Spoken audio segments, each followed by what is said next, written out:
Assalamualaikum warahmatullahi wabarakatuh. Berjumpa lagi dengan saya. Gimana kabarnya teman-teman? Semoga dalam kondisi yang sehat ya, semakin membaik dan terus membaik hingga menuju pulih ya.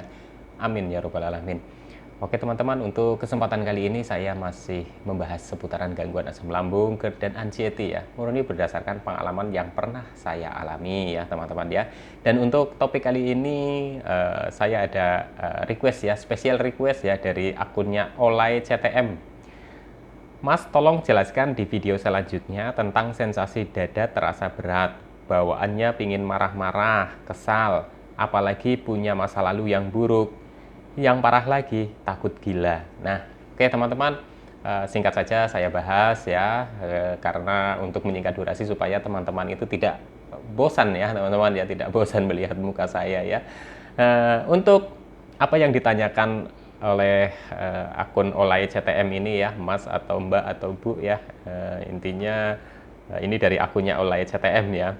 Nah, ini yang ditanyakan adalah sensasi dada terasa berat, bawaannya pingin marah-marah, terus rasanya kesal ya, apalagi punya masa lalu yang buruk, yang parah lagi itu takut gila. Nah, begini ya teman-teman, saya akan ceritakan dulu pengalaman saya ya.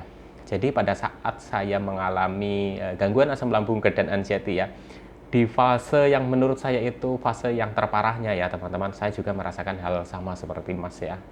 Jadi saya merasakan kondisi saya itu benar-benar gimana ya, waktu itu sedih banget lah, sedih banget. Jadi saya itu sampai berpikiran apakah saya ini mau menjadi gila ya. Ternyata tidak gila ya, alhamdulillah ya teman-teman ya, itu hanya perasaan kita saja. Teman-teman nggak usah takut, nggak usah cemas, nggak usah khawatir ya, karena memang kalau kita dalam kondisi yang belum stabil ya, belum stabil, apalagi kita itu mengalami gangguan asam lambung ya atau GERD ya, itu sudah umum sekali ya, bahwa gangguan itu menimbulkan sensasi yang begitu luar biasa ya, baik sensasi fisik maupun sensasi di psikis kita atau di pikiran kita atau mental kita, intinya itu terganggu ya teman-teman ya. Jadi teman-teman nggak usah takut gila ya. Kenapa? Ya saya dulu pun sama seperti itu, tapi ternyata setelah dijalani akhirnya membaik dan terus membaik ya, nggak gila ya teman-teman ya, itu hanya perasaan saja. Jadi jangan terlalu diikutin ya, perasaan-perasaan seperti itu nggak usah diikutin ya teman-teman. Karena apa? Kalau teman-teman selalu mengikuti perasaan-perasaan yang seperti itu ya, nanti teman-teman itu akan susah lepas ya.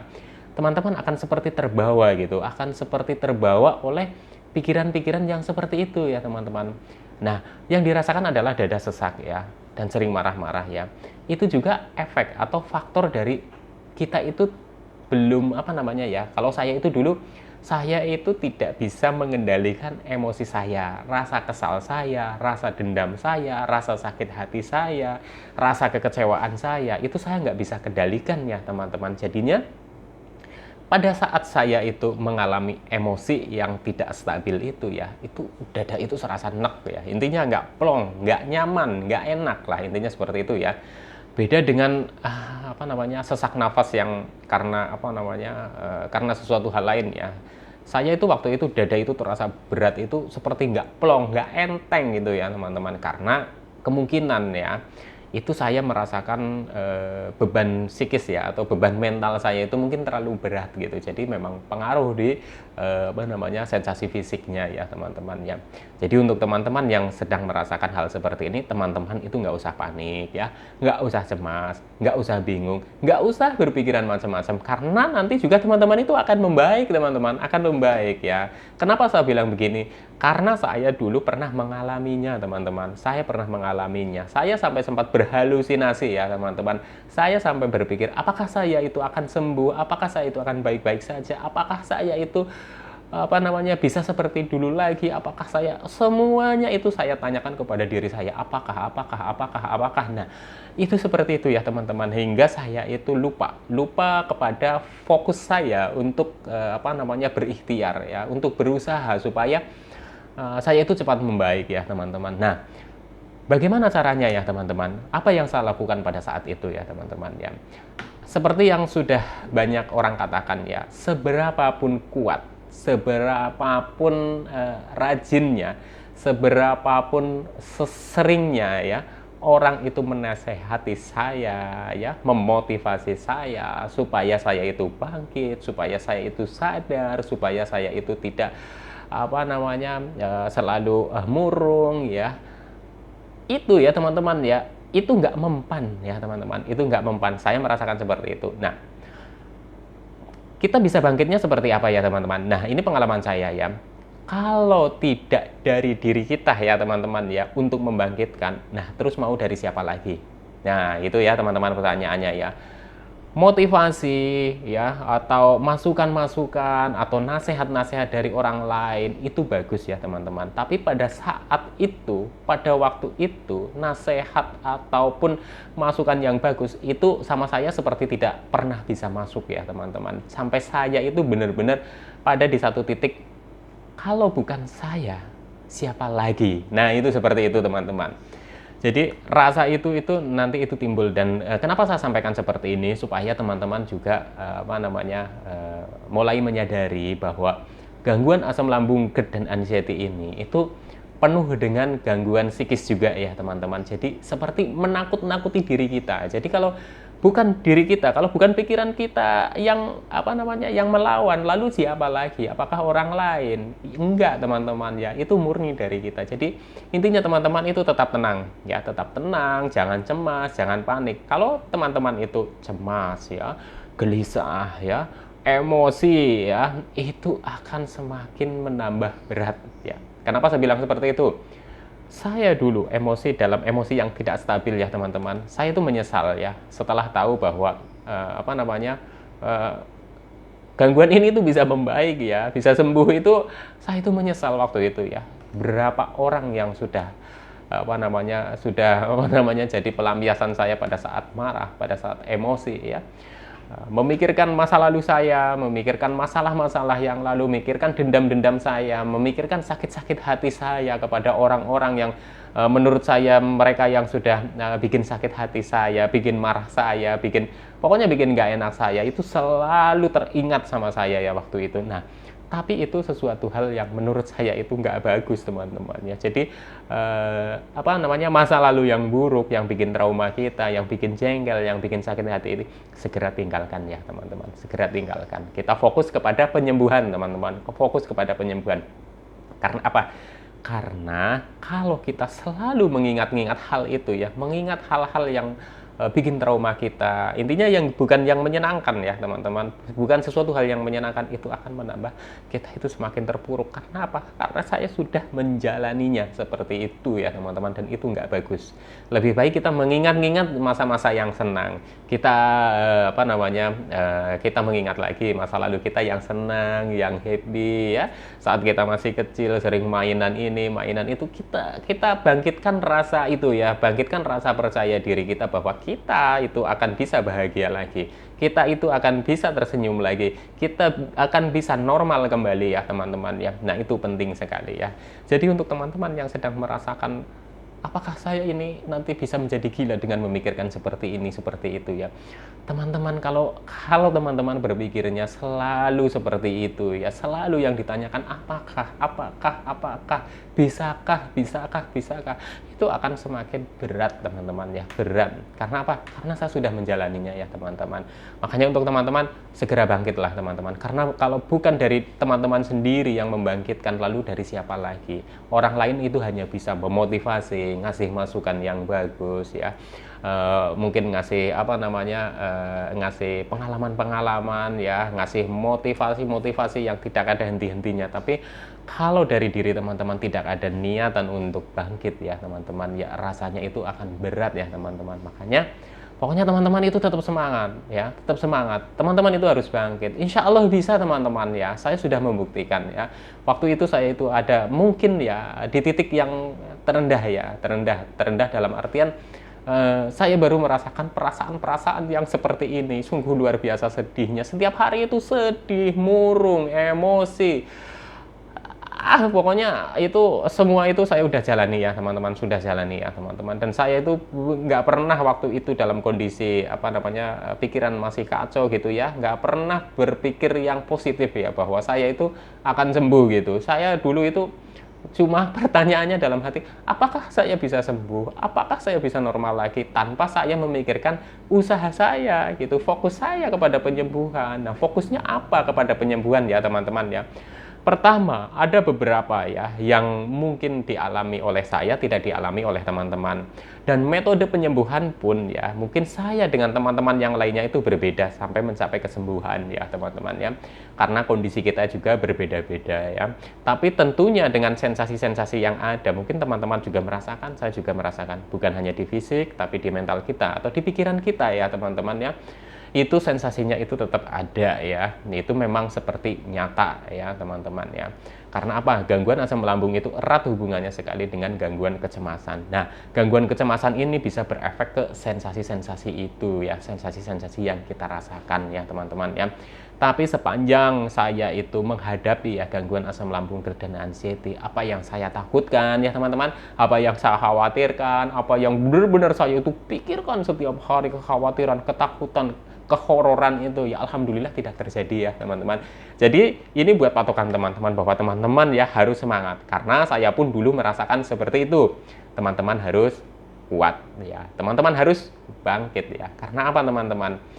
Karena ya kembali lagi lah, kita kan pengen hidup normal lagi, kita kepingin hidup yang apa namanya ya, minimal kita tidak apa namanya tidak merasakan sensasi-sensasi lagi ya, aktivitas kita itu tidak terganggu ya, teman-teman, produktivitas kita itu apa namanya mulai lagi ya, teman-teman, mulai produktif lagi ya, teman-teman. Karena gangguan asam lambung dan anxiety ini memang benar-benar mengganggu ya, mengganggu kita ya, mengganggu produktivitas kita ya, teman-teman ya.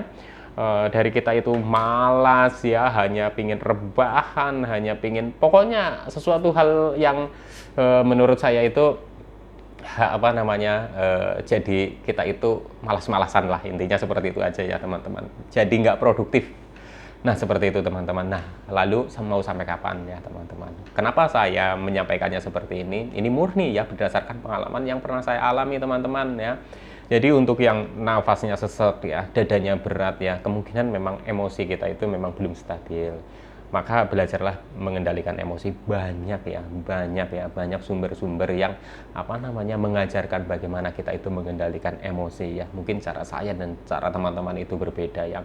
Searching di YouTube pun itu banyak bagaimana kita menstabilkan emosi ya. Saya pun dulu juga melakukannya seperti itu ya. Saya searching di YouTube ya, dengan apa? Mungkin dengan relaksasi atau dengan kita mendengarkan audio relaksasi supaya hati kita itu tenang ya, hati kita itu tidak merasakan cemas, tidak merasakan was-was ya, teman-teman ya. Pertebal lagi ya apa namanya iman kita ya, teman-teman ya, apapun agamanya teman-teman ya, pertebal lagi mungkin imannya gitu ya. Karena dulu saya itu kurang tebal menurut saya, sekarang pun juga masih kurang tebal, tapi alhamdulillah ya saya semakin mempercayai bahwa semua itu sudah ada yang ngatur ya, semua sudah diatur ya, teman-teman ya. Tinggal kita itu menjalaninya saja ya, teman-teman, dengan ikhlas ya. Apa yang harus kita jalani ya jalani saja ya. Tetap santai, tetap enjoy ya, teman-teman, nggak usah gerasa gerusu ya. Kalau dulu saya kan gerasa gerusu, wah, seperti kalau ada sesuatu apa itu seperti nggak terima, nggak, pokoknya jauh dari kata-kata yang apa namanya santai, relax ya, hadapin saja. Ada masalah gitu pinginnya buru-buru selesai. Kalau sekarang ya ada masalah ya hadapi saja gitu ya, teman-teman ya, hadapi saja. Nah, itu seperti itu ya, teman-teman ya. Semoga bermanfaat buat teman-teman ya yang masih merasakan yang namanya dada sesek karena mungkin kesel ya, karena emosi ya, emosinya tidak stabil dan itu bisa merugikan orang lain ya. Contoh misalkan saya waktu itu dulu itu kalau emosi itu semua saya marahin ya, orang-orang yang tercinta saya ya, cinta saya, anak, istri ya, keluarga itu sampai kena dampaknya karena emosi saya ya. Tapi alhamdulillah ya, alhamdulillah sekali ya, saya bisa bangkit ya, teman-teman, saya bisa bangkit ya. Jadi kalau mengingat dulu saya itu sedih sekali, saya ingin nangis sekali ya, kenapa saya harus seperti itu ya. Memang pada saat itu saya tidak apa namanya sadar bahwa apa namanya saya itu sedang dikuasai oleh apa namanya pikiran yang negatif ya teman-teman ya. Jadi hawanya itu setiap hari itu emosi. Jadi untuk teman-teman ya, ini mungkin bisa jadi apa namanya, bisa jadi gambaran buat teman-teman ya, bahwa saya pernah mengalami seperti itu teman-teman ya. Dan kuncinya apa? Kuncinya ada di diri kita ya. Seberapa kuat niat kita itu untuk bangkit ya teman-teman. Apapun ikhtiar teman-teman ya. Jadi banyak sekali metode-metode penyembuhan dalam apa namanya, menyembuhkan gangguan asam lambung, GERD dan anxiety ya. Ada yang tanpa obat, ada yang menggunakan obat, ada yang menggunakan herbal, ada yang menggunakan hipnoterapi ya, dengan menjalankan tentunya 3P ya teman-teman. Dan kebetulan saya itu juga berikhtiar ya, berobat medis ya, berobat ke dokter ya, plus 3P ya. Selanjutnya disambung dengan setelah putus dari obat dari dokter ya, tetap 3P masih jalan ya, sambung dengan herbal-herbal alami ya teman-teman, herbal-herbal alami ya. Dan ini herbal-herbal alami yang saya konsumsi itu sebenarnya tidak jauh-jauh dari apa, atau tidak macam-macam ya teman-teman. Saya hanya mengkonsumsi apa namanya itu tepung ya, tepung anggrek, dan itu hasil produksi saya sendiri ya, hasil produksi orang tua maksudnya teman-teman, bukan saya ya. Jadi kenapa saya percaya ya, karena itu hasil produksi sendiri. Kalau beli di luar kan saya juga belum tentu, karena juga sebenarnya banyak sekali herbal-herbal yang bisa dijadikan obat, tapi kan kadang kualitas atau kadang juga apa ya namanya ya, kadang keasliannya juga kurang terjamin juga, dan itu juga takutnya menjadi faktor menghambat kesembuhan ya. Jadi waktu itu saya cuma itu aja teman-teman ya, tepung anggrek itu ya, atau bisa dibilang itu tepung Garut ya, sama madu ya. Kalau tepung anggrek itu saya biasa konsumsi itu di pagi hari ya, sebelum makan ya teman-teman ya. Ini setelah putus dari dokter ya, putus dari obat dokter ya teman-teman ya. Waktu masih konsumsi obat dokter pun saya juga sering apa namanya konsumsi itu, tapi nggak serajin setelah putus obat dari dokter ya teman-teman ya. Nah terus 3P tetap saya jalankan sampai dengan membaik ya, pulih hingga sembuh ya. Walaupun masih ada sekian persen ya, mungkin ya itu untuk pengingat saya saja ya teman-teman, supaya itu saya selalu ingat bahwa 3P itu penting, pola hidup sehat penting, pola makan penting, dan pola pikir juga tidak kalah pentingnya ya teman-teman. Jadi untuk teman-teman tetap semangat yang masih merasakan dada sesak, sering sesak ya, terus merasa kesel, emosi tak terkendali ya teman-teman ya, terus merasa takut gila, merasa takut ini, takut itu, pokoknya serba ketakutan itu ya teman-teman.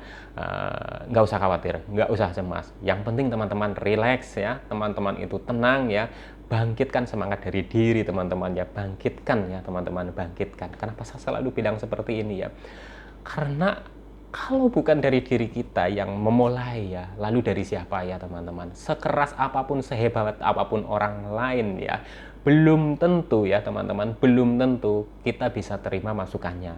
Dan belum tentu juga setulus walaupun seikhlas apapun orang lain membantu kita ya, kalau kita tidak ada usaha dari dalam diri kita ya, menurut saya juga kurang maksimal ya teman-teman. Jadi pertama adalah niat kita ya, niat kita itu untuk bangkit ya, untuk berikhtiar ya, dengan apa teman, dengan konsisten ya, apapun bentuk ikhtiar teman-teman. Insya Allah kalau teman-teman cocok ya, itu ditelatenin ya, atau dikonsistenkan ya teman-teman, insya Allah akan membuahkan hasil ya teman-teman ya.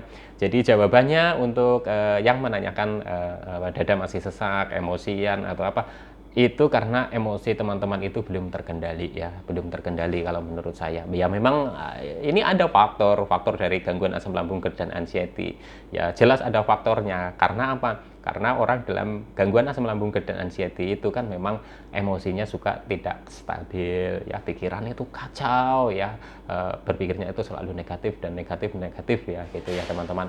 Itu saya maklumi karena saya merasakan itu. Tapi teman-teman nggak usah takut ya, sekali lagi teman-teman nggak usah takut, teman-teman nggak usah cemas ya. Gangguan asam lambung, GERD dan anxiety ini bisa membaik dan sembuh ya teman-teman ya.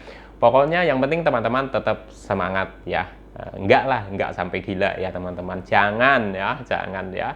Karena apa ya? Karena itu hanya ketakutan saja ya teman-teman, ketakutan, kekhawatiran ya. Pokoknya kita selalu berdoa, tingkatkan iman kita apapun agamanya ya teman-teman ya, tingkatkan selalu ya, kita tuh selalu berdoa sambil berikhtiar yang lainnya ya teman-teman. Entah itu berobat ke dokter, berobat herbal ya, hipnoterapi, atau berobat dengan metode-metode lain ya. Intinya teman-teman tetap berikhtiar dan jangan lupa berdoa. Saya doakan semoga teman-teman itu semakin membaik dan terus membaik hingga menuju pulih ya dan sembuh ya. Amin ya rabbal alamin. Oke, sekian dulu. Berikutnya nanti kalau ada yang request, insya Allah akan saya bikinkan video ya teman-teman ya. Salam sehat jasmani dan rohani. Wassalamualaikum warahmatullahi wabarakatuh.